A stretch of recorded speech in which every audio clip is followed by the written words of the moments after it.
بسم اللہ الرحمن الرحیم اللہم صلی علی سیدنا محمد النبی الامی وعلی آلہ وصحبہ وبارک وسلم۔ فی زمانہ لوگ بہت زیادہ بیماریوں، پریشانیوں اور مشکلات میں مبتلا ہو چکے ہیں۔ اس کی بہت زیادہ وجوہات میں سے ایک بہت بڑی وجہ یہ بھی ہے کہ لوگ ایک دوسرے کی غلطی کو جلدی معاف نہیں کرتے۔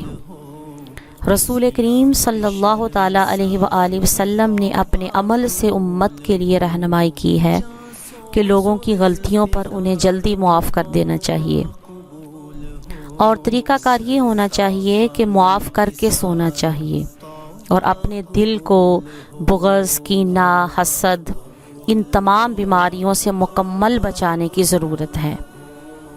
حضرت انس بن مالک رضی اللہ تعالی عنہ سے روایت ہے، آپ نے ہمیں جنتیوں والے اعمال بتائے ہیں۔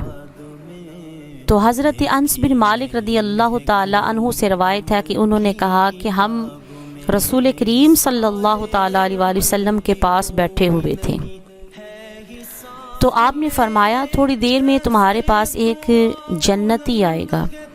تو ایک انصاری آئے جن کی داڑھی سے وضو کا پانی گر رہا تھا اور اپنے دونوں جوتے بائیں ہاتھ میں لیے ہوئے تھے۔ جب اگلا دن ہوا تو پھر رسول کریم صلی اللہ علیہ وآلہ وسلم نے یہی بات کہی، تو پھر وہی شخص پہلی جیسی حالت میں آئے۔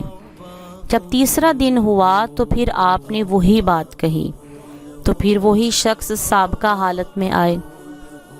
جب نبی علیہ السلام کھڑے ہو گئے تو حضرت عبداللہ بن عمر رضی اللہ تعالی عنہ اس شخص کے پیچھے پیچھے گئے اور اس سے کہنے لگے، آج میرے باپ سے میرا جھگڑا ہو گیا، تو نے قسم کھا لی کہ 3 دن تک اس کے پاس نہیں جاؤں گا۔ تو میں نے قسم کھا لی کہ 3 دن تک اس کے پاس نہیں جاؤں گا، تو کیا آپ مجھے 3 دن کے لیے پناہ دے دیں گے؟ اس نے کہا ہاں۔ حضرت انس رضی اللہ تعالی عنہ کہتے ہیں کہ عبداللہ رضی اللہ تعالی عنہ بیان کرتے ہیں کہ میں اس شخص کے ساتھ 3 رات رہا، تو میں نے دیکھا کہ وہ کبھی رات میں بیدار نہیں ہوا۔ ہاں، جب کبھی رات میں بیدار ہوتا یا کروٹ لیتا تو ذکر الہی کرتا، حتیٰ کہ صبح کی نماز کا وقت آ جاتا۔ عبداللہ رضی اللہ تعالی عنہ کہتے ہیں ہاں، یہ بات ضرور ہے کہ میں نے اسے کوئی برا کلمہ کہتے ہوئے نہیں سنا۔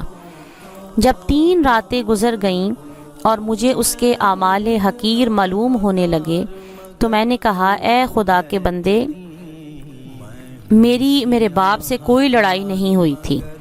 بات یہ تھی کہ میں نے رسول کریم صلی اللہ علیہ وسلم کو 3 بار کہتے ہوئے سنا تھا کہ تمہارے پاس ایک جنتی آئے گا، تو تینوں دفعہ آپ ہی آئے۔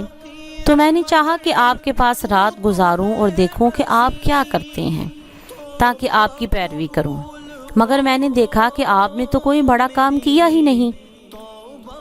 تو وہ ایسی کون سی بات ہے جس کی بنا پر رسول کریم صلی اللہ علیہ وسلم نے ایسا فرمایا؟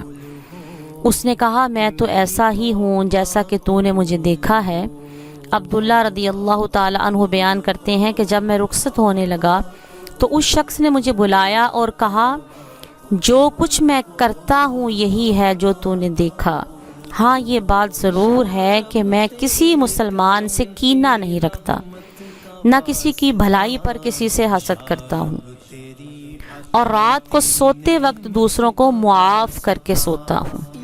تو حضرت عبداللہ رضی اللہ تعالی عنہ نے کہا کہ یہی بات ہے جس کی وجہ سے آپ اس مقام اور مرتبے کو پہنچے۔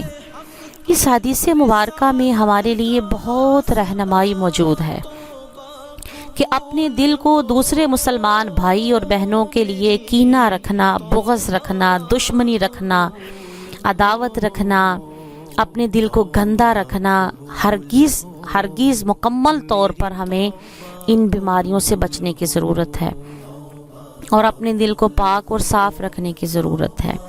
مسلمان کے دل کی اسلام کے اندر بہت بڑی اہمیت بیان کی گئی ہے۔ فرمایا رسول کریم صلی اللہ علیہ وسلم نے، قلوب المؤمنین عرش اللہ تعالی، ایمان والوں کے قلوب اللہ تعالیٰ کے عرش ہیں۔ اب جس ایمان والے کے دل کو اللہ نے اتنی بڑی حیثیت دے دی ہو، وہ اپنے دل کو کیوں کر گندا کر سکتا ہے، لوگوں کے لیے کینہ رکھ کے، بغض رکھ کے، عداوت رکھ کے، دشمنی کر کے، حسد رکھ کے۔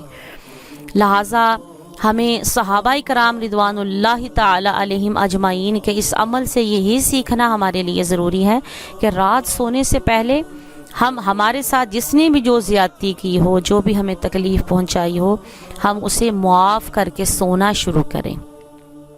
ایک ماہر نفسیات ڈاکٹر ملٹن سیکیور نے بھی اسی قسم کی بات بتائی ہے، جس کے مطابق صبح کے لیے ایک پروگرام بنا لینا چاہیے، گھر کے تمام افراد اسی کے مطابق اٹھیں اور ضروریات سے فارغ ہوں، تاکہ اپنے کام کے لیے بھاگنا یا انتظام نہ کرنا پڑے۔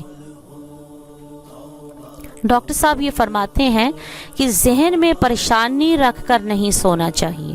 اگر کسی بات پر غصہ آ بھی جائے تو بہتر ہے کہ لڑ جھگڑ کر معاف کر لیا جائے یا معاف کروا لیا جائے۔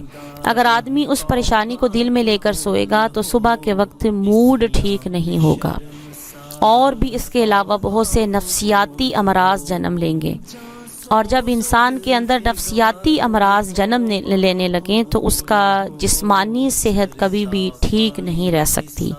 لہٰذا یہ ایک چھوٹا سا عمل کہ اپنے دل کو صاف رکھیں۔ اگر آپ کے ساتھ کوئی زیادتی کرے، کوئی تکلیف پہنچائے، کوئی دکھ دے، تو اس کو جلدی معاف کرنا سیکھیں، اس نیت کے ساتھ بھی کہ ہم انشاءاللہ العزیز اگر آج اللہ کے بندوں کو معاف کرنا سیکھیں گے اور اپنے رشتوں کو بحال رکھیں گے تو اللہ رب العزت کل قیامت کے دن ہمارے بھی سارے گناہوں کو معاف فرما دیں گے۔